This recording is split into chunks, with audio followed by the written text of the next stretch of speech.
Presidente, a única guerra ativa que temos no momento é, claro, a do Vietnã, e estamos enfrentando dificuldades lá, isso é bastante óbvio. Eu não acredito que sem maior esforço do governo para conquistar apoio popular, essa guerra possa ser vencida lá. No fim, a guerra é deles, cabe a eles vencê-la ou perdê-la. Podemos ajudá-los, podemos fornecer equipamentos, podemos enviar nossos homens para lá como conselheiros, mas eles é que têm que vencer o povo vietnamita contra os comunistas. Estamos preparados para continuar a ajudá-los, mas não acho que a guerra possa ser vencida a menos que o povo apoie o esforço. Na minha opinião, nos últimos 2 meses, o governo perdeu o contato com o povo. As repressões contra os budistas, nós achamos, foram muito imprudentes.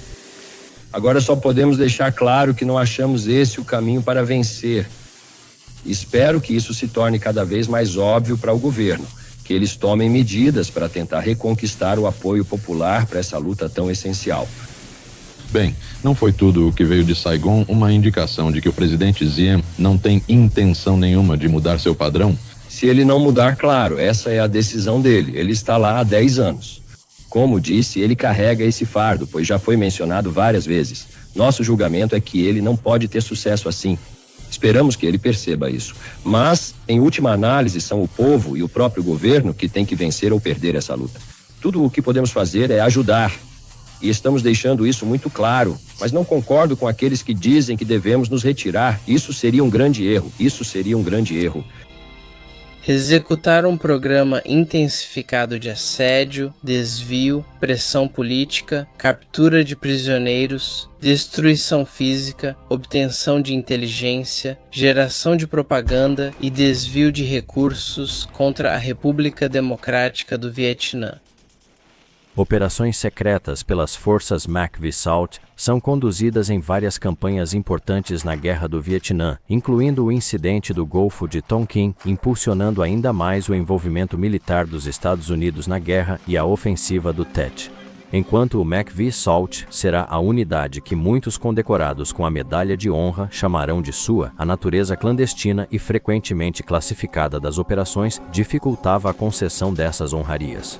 O sargento de primeira classe, Roberto Howard, foi indicado 3 vezes para a medalha, mas recebeu a condecoração apenas na 3ª indicação devido ao sigilo em torno de suas ações nas 2 primeiras missões. Roy P. Benavidez, outro operador das Forças Especiais, esperou quase 10 anos para que sua indicação fosse confirmada por uma testemunha ocular. Esses 2 homens, pelo serviço no Vietnã com o MACV-SAOG, serão grandes exemplos para futuras gerações, não só para soldados das Forças Especiais, mas para militares de todas as Forças Armadas dos Estados Unidos da América. Se a história do heroísmo dele fosse um roteiro de filme, você não acreditaria. Em 1965, o sargento Roy P. Benavidez está servindo como conselheiro para um regimento de infantaria do Exército da República do Vietnã do Sul. Durante uma patrulha, Benavidez pisa em uma mina terrestre e é evacuado para os Estados Unidos. Ele é tratado em Fort Sam Houston, onde os médicos dizem ao sargento que ele nunca mais voltará a andar.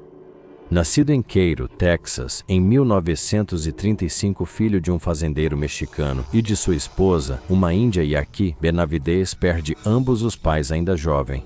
Ele e seu irmão logo se mudam para El Campo, onde são criados pelo avô, tia e tio. Ele trabalha em vários empregos na juventude para sustentar a família e deixa a escola aos 15 anos para trabalhar em tempo integral. Em 1952, na Guerra da Coreia, Roy entra na Guarda Nacional do Exército do Texas e, em 1955, passa para o serviço ativo. Em 1959, conclui o treinamento aerotransportado e é designado a 82ª Aerotransportada em Fort Bragg. Em Fort Bragg, Roy treina para as Forças Especiais do Exército e integra o 5º Grupo de Forças Especiais e o Grupo de Estudos e Observações. Essas designações levam ao seu envio para o Vietnã, após sobreviver à explosão de uma mina terrestre e receber a notícia de que nunca mais andaria. Os médicos começam a processar a dispensa médica de Benavidez. No entanto, Benavidez, profundamente perturbado, não só pelo seu diagnóstico, mas também pelas imagens na televisão de queima de bandeiras e outras críticas anti-americanas à presença dos Estados Unidos no Vietnã, começou secretamente a reaprender a andar. Contra as ordens de seu médico, Benavidez rastejava de sua cama até uma parede próxima, forçando-se a ficar de pé, primeiro mexendo os dedos dos pés, depois os pés, e com um esforço excruciante, empurrava-se para cima, apoiando-se na parede. Pouco mais de um ano no hospital, e Benavidez faz o que todos os seus médicos disseram que ele nunca mais faria. Ele saiu em julho de 1966. 2 anos depois, Benavidez retorna ao Vietnã. Em maio de 1968, ele atende ao pedido de socorro de uma patrulha das Forças Especiais de 12 homens, cercada por um batalhão do Exército do Vietnã do Norte, com cerca de 1.000 soldados. A situação logo ficaria conhecida como 6 horas no inferno, e as ações incríveis de Benavidez lhe renderiam a Medalha de Honra do Congresso. O sargento-mestre, então sargento, Roy P. Benavidez, do Exército dos Estados Unidos, destacou-se por uma série de ações ousadas e extremamente valentes em 2 de maio de 1968, enquanto servia no destacamento B-56, 5º Grupo de Forças Especiais Aerotransportado, Primeiras Forças Especiais, República do Vietnã.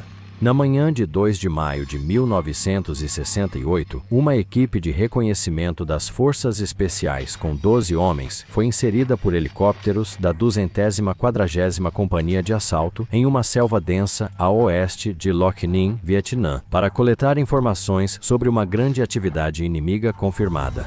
O Exército da Coreia do Norte controlava e patrulhava essa área regularmente. Após um curto período em solo, a equipe encontrou forte resistência inimiga e solicitou extração de emergência. 3 helicópteros tentaram realizar a extração, mas não conseguiram pousar devido ao intenso fogo inimigo de armas leves e antiaéreas. O sargento Benavidez estava na base operacional avançada em Loc Ninh, monitorando a operação pelo rádio. Quando esses helicópteros da 240ª Companhia de Helicópteros de Assalto retornaram para desembarcar tripulantes feridos e avaliar os danos nas aeronaves, o sargento Benavidez embarcou voluntariamente em uma aeronave de retorno para ajudar em outra tentativa de extração.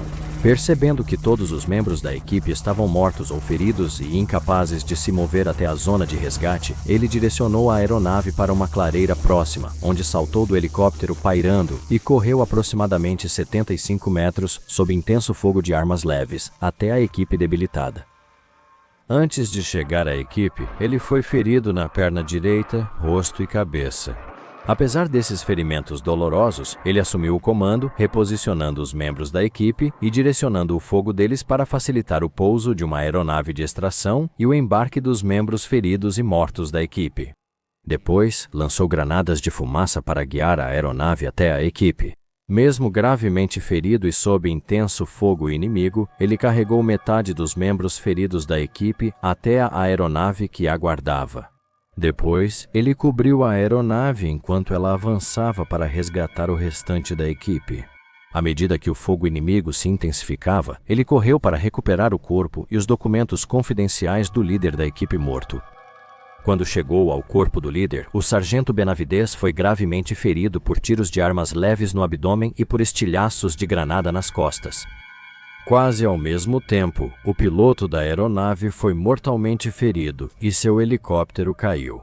Embora estivesse em estado extremamente crítico devido aos seus múltiplos ferimentos, o sargento Benavidez garantiu a segurança dos documentos confidenciais e retornou aos destroços, onde ajudou os feridos a saírem da aeronave capotada e reuniu os sobreviventes atordoados em um perímetro defensivo. Sob fogo crescente de armas automáticas e granadas inimigas, ele se deslocou pelo perímetro, distribuindo água e munição para seus homens exaustos, reacendendo neles a vontade de viver e lutar. Enfrentando um aumento da oposição inimiga junto com a equipe sitiada, o sargento Benavidez reuniu suas forças, começou a solicitar ataques aéreos táticos e direcionou o fogo das aeronaves de apoio para suprimir o fogo inimigo e permitir uma nova tentativa de extração.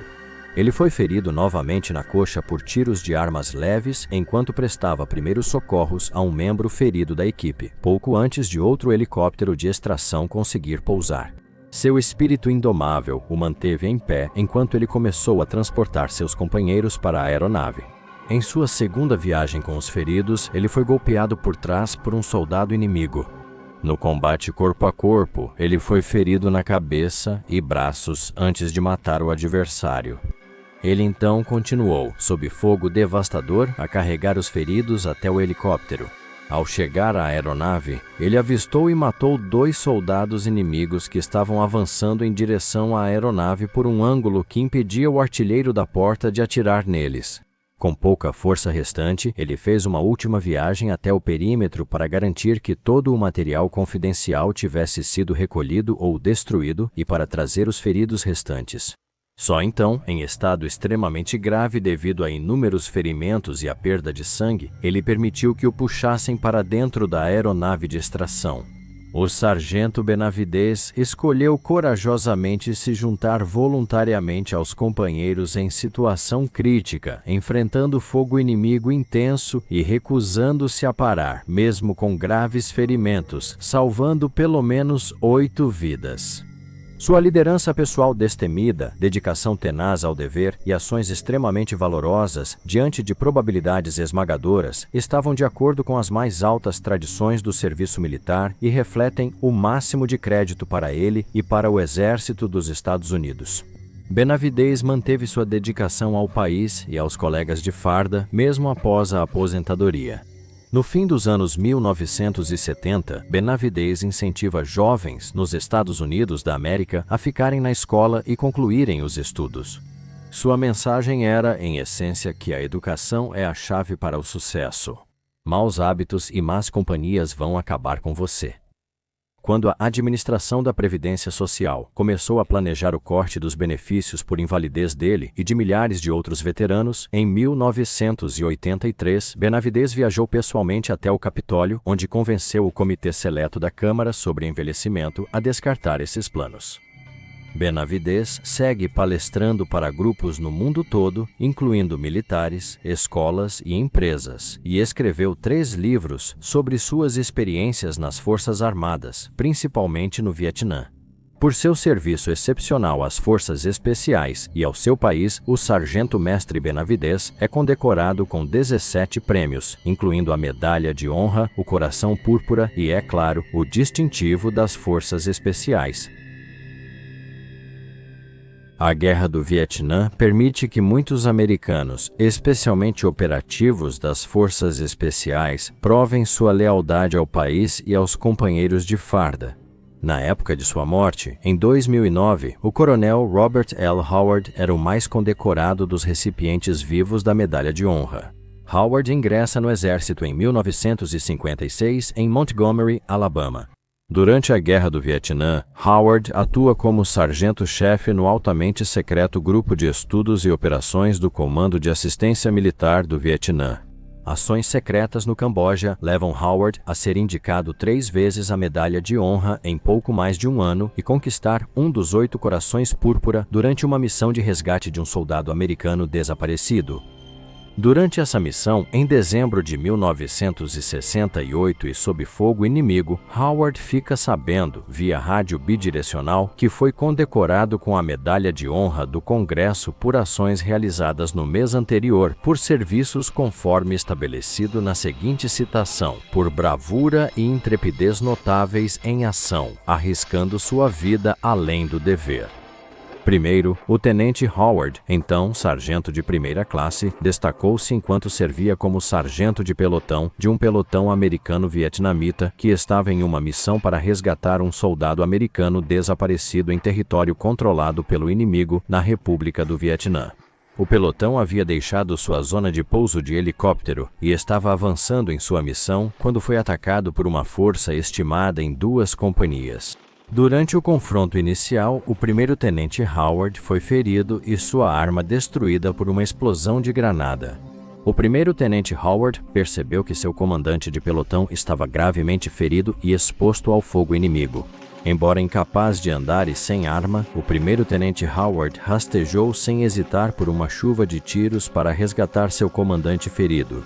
Enquanto o primeiro-tenente Howard prestava os primeiros socorros e removia o equipamento do oficial, uma bala inimiga atingiu um dos porta-munições no cinto do tenente, detonando vários carregadores de munição.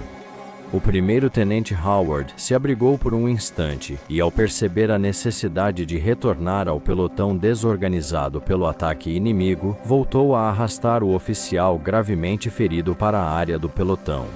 Por meio de seu exemplo notável de coragem e bravura indomáveis, o primeiro-tenente Howard conseguiu reunir o pelotão em uma força de defesa organizada.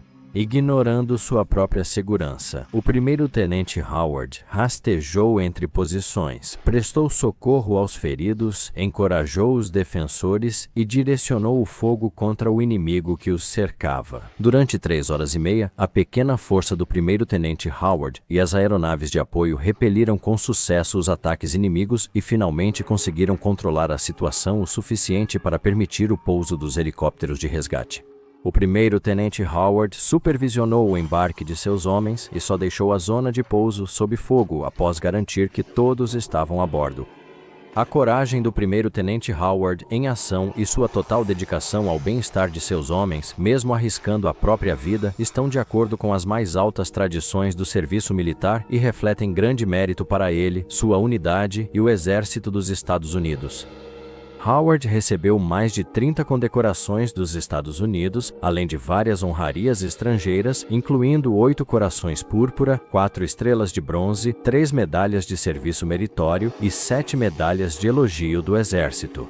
Assim como Benavidez, Howard segue defendendo os veteranos e até visita tropas no Iraque após se aposentar em 1992 como coronel, depois de 36 anos no Exército dos Estados Unidos.